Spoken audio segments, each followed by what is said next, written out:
Welcome back to Lafayette Returns, an historic Rockford podcast released monthly leading up to Lafayette Day at Rockford, Monday, July 28th, 2025. Each episode explores a new topic related to the Marquis de Lafayette's farewell tour of America in 1824 and 25. I'm your host, Lisa Landis-Blowers. In this episode, our special guest is Paul Bouvet. Paul is French. He started the naturalization process as a young teen and shares the process of becoming a US naturalized citizen, as well as his perspective on Lafayette. Welcome, Paul. I'm so glad we have this opportunity to talk with you about the naturalization process and Lafayette. Start by helping us get to know you better. I was born in France, moved to the US when I was 13, and then grew up here, so spent my whole high school and college in the US, first in California, then in Pennsylvania, in Lancaster. Studied international relations and Russian language, which logically led me to work in the food industry. Then after college, started working in Lancaster, where I worked for Bistro Bouvet, and after that left and went back to France to hone my service skills. Did a little tour in Switzerland, where I went to Lausanne to continue learning about the food industry, and now I'm currently living in Paris, working at La Durée on the Champs-Élysées. When we travel to Paris, we're going to come see you. Please do. Please do. Please do. The Champs-Élysées is a wonderful avenue. It's beautiful. We're right next to Louis Vuitton, so you can't really miss us. Yeah.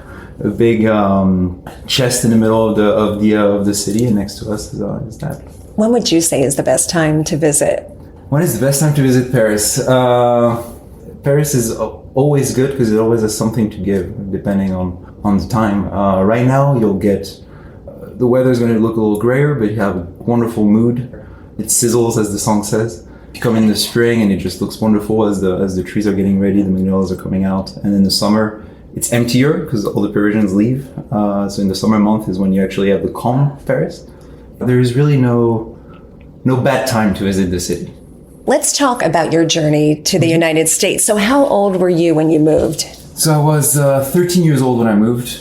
I finished middle school in France, ends the freshman year of high school in the US. So I just finished 8th grade. My English was that of a kid in public school in France. So it was a bit of a rough start, but eventually got through it. I'm sure language would be a challenge. Talk about some of the other cultural and social barriers you had to overcome. The very first thing I remember was how different school was. And in school, the first thing that I noticed was that the relationship with the teachers were different. In France, the teacher is more closed to conversation with the students. The teachers here are a lot more accessible. They're a little more, they go sometimes with a first name basis even, which as a student allows you to feel more at ease, to ask questions, and I think helps you be more curious and open to failure and then learning, as opposed to France where everything has to be perfect, and if you're not perfect from the beginning, then it's not seen as ideal, and you can kind of feel more pressure in that sense. Mm-hmm. So that was very liberating, actually, and I found that to be very true. In general, the US life is a little less pressured on flawlessness, not success, but flawlessness. Let's talk about the naturalization process, especially as a child. I'm sure that was a very different experience than that of your mother. Yes. I moved here when I was 13, which was the biggest chance I've had. I was very lucky to do that. I've had friends that were French or from elsewhere that moved to the US when they were a little younger, and they kind of lose something in the process. By the age of 13, I was already who I was, if that makes sense. My basic cultural background was already there. And as I entered that secondary part of growth, that's when the American influence came. So it really helped me in that sense that as opposed to people that moved when they were 30 or people that moved when they were 5, I really had the French basis, then the American adolescence, and then adult life is half and half at this point. So there is already that difference. before even talking about the legality of it, but just the cultural aspect compared to my parents who moved here when they were 25 or 30 or 40. They were French and they moved in the US, whereas I had the chance to be able to pick the both of both worlds and leave what I didn't like about either. Then when it comes to naturalization, the way it functions is one person has to sponsor another person. So my mother was sponsored by her husband, my stepfather, who was a US citizen, to get a green card. Then my mother has to sponsor me as her son to get a green card. And after 5 years of having the green card, I had to get the naturalization. As part of my studies, I had to spend a year in Russia. And this delayed the process a little bit more, just in terms of length, not in terms of the destination. After that, the process is the same for everyone. So in what ways would you say becoming a U.S. citizen changed your life? Did it shape your sense of belonging in the country? Can you talk about that? Yes, it did. It did, and life kind of got in the way in a funny way, but it did, in the sense that it was the work of many years. I think it took 12 years from the moment we first arrived to the moment we got the citizenship. The moment I got the citizenship, it took 12 years to get there. And those 12 years come with good memories, with bad memories, with hardship, with a crisis of identity. So I think all people between the age of 13 and the age of 18, if not 20, go through some questioning, and you add to that pile the fact that you're in a different country. My father still lived in France. Some people had some reserve about us moving in the first place, so you put those ideas in the person's mind. So it was really a feeling of accomplishment and belonging, definitely. At that point, I had lived as much in the US as I did in France, but more of my conscious years, I guess, were done in the US. So in a way, I still feel more American than I do French. It's actually a joke I make with the parents here, is I'm the one living in France that lives the American lifestyle, that watch American TV, reads American news, watch American TV shows, and they're the ones living here watching French TV that I don't watch, reading French newspaper that I don't read. So it's, in a way, even though I'm not staying in the US anymore, I feel more of an expat living in the US than I would feel like a French expat living here. And do your coworkers agree? Not anymore. When I first moved, it was very strange, because I look French, I speak French, I everything about me says French, but it's just those little things that I do, those little social norms that I used to do that people were a little off put. When we first moved back, I had to call Social Security, to the French Social Security, to essentially let them know that I was back. And just landed back from the US, I called the number after waiting online for some time. A lady calls, and I just do the thing you do in the States, is, "How you doing?" And the lady just goes, "Do I know you?" And I said, "No, I'm just sorry. I just meant to say, hello, how are you doing? Can we get on with this?" So those are the little things. If you could change anything about the naturalization process, especially for kids, what would it be? Or any improvements or reforms that you think might help future generations of immigrants? That's a good question. I never really thought of this, actually. Honestly, I'm kind of going through the same thing in reverse with my girlfriend, as she is. My girlfriend is from Lancaster County as well. She's the one that moved to Paris and had a choice to make. No, but my girlfriend is from here. She's not trying to get the naturalization or anything, but we're still going every year through some sort of immigration process with her. The common point I have, but I don't think it's anything to be fixed really, is just the processes tend to be a little complicated, because a lot of it is just jumping through the right hoops. It's something that is so complex that I guess it's kind of a requirement.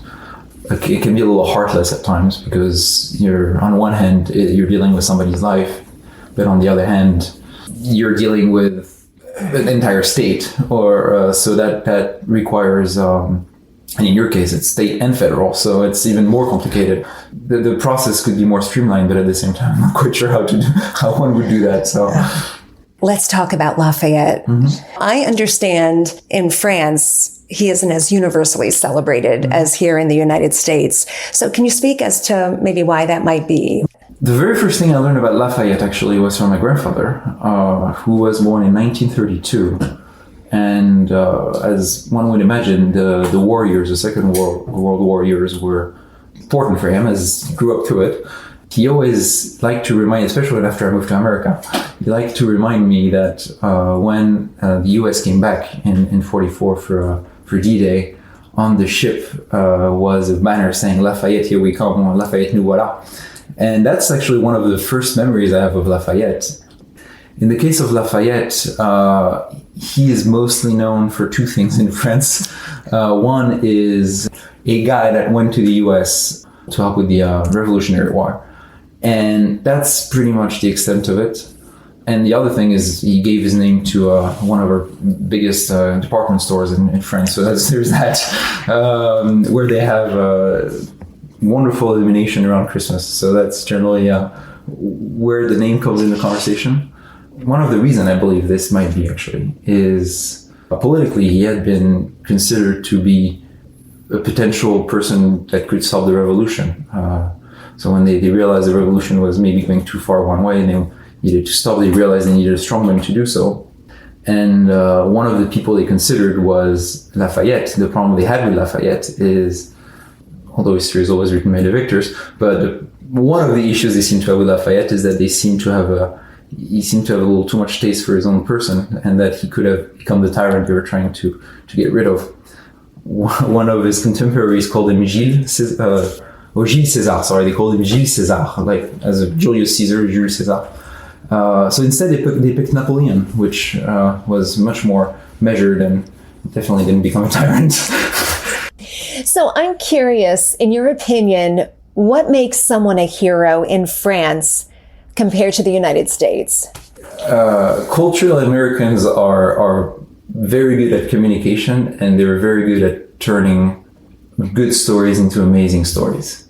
And that's a compliment. It really is a compliment. The French tend to take a great story and make it could have been better. So what makes him a hero is, I think there's a real good story here. There is a real goodness out of they tried to look at the goodness of what the person was doing without necessarily reducing it to some of the bad stuff that happens, because no one's perfect.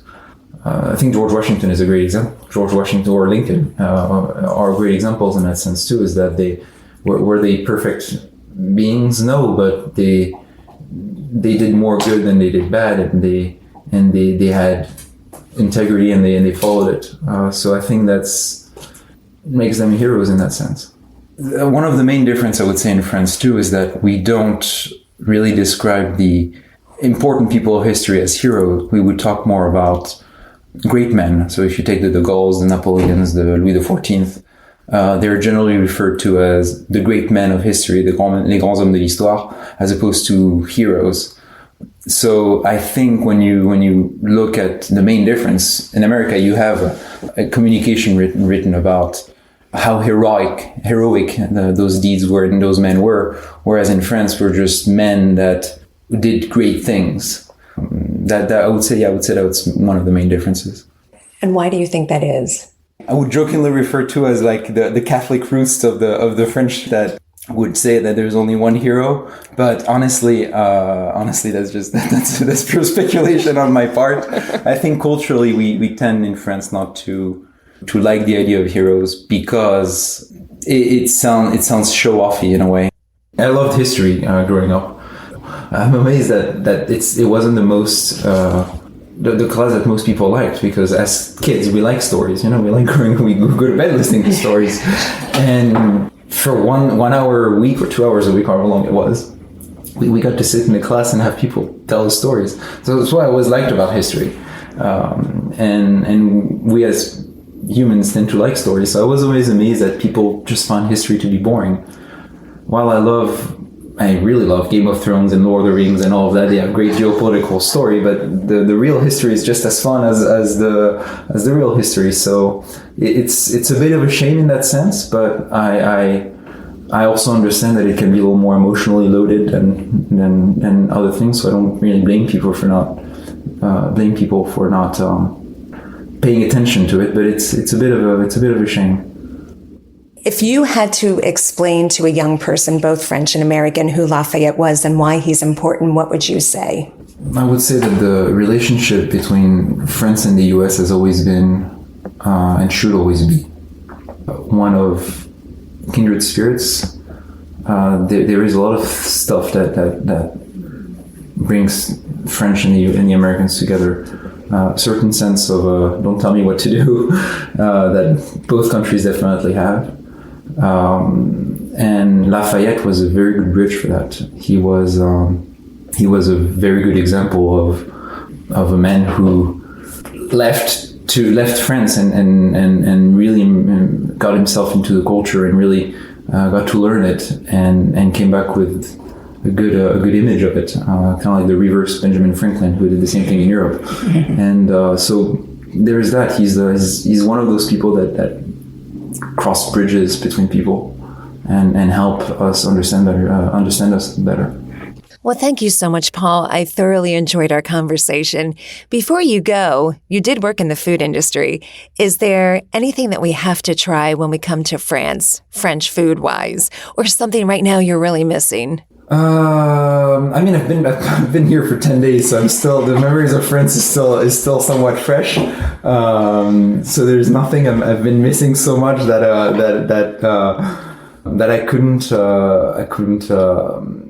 live without. I would say, however, that the ease of access is what makes France better in terms of food. Is that, especially in a city like Paris, where you pretty much can get anything you want, whenever it's cheese, wine, restaurants, bistros, you have so much at your fingertips that you're always guaranteed to find something good. You just have to know where to look, because there's also a lot of stuff that is not so great. But generally, honestly, the best advice I give you is go to any restaurant that has a 4.8 review on the Google, and honestly, you really can't miss. The one advice I would give Americans is don't be afraid to try things, and don't be afraid to be outside of your comfort zone in the city. Food is great in Europe, but comfort is not. There is a little more comfort to be had here. It's bigger country. It's everything is very, very comfortable here. France sometimes isn't. Sometimes it's hot. We don't have AC everywhere. We don't have a lot of the little comfort we can have here, and it's a shame. But at the same time, we have so much more we have a lot of stuff to offer that you can't find there. Be adventurous is my advice. And that's perfect advice. And while you're here in the States visiting, your mom, I understand, teaches French cooking classes. So I'm sure you're having amazing food here. Honestly, I've been pretty lucky. So we've yes, you have.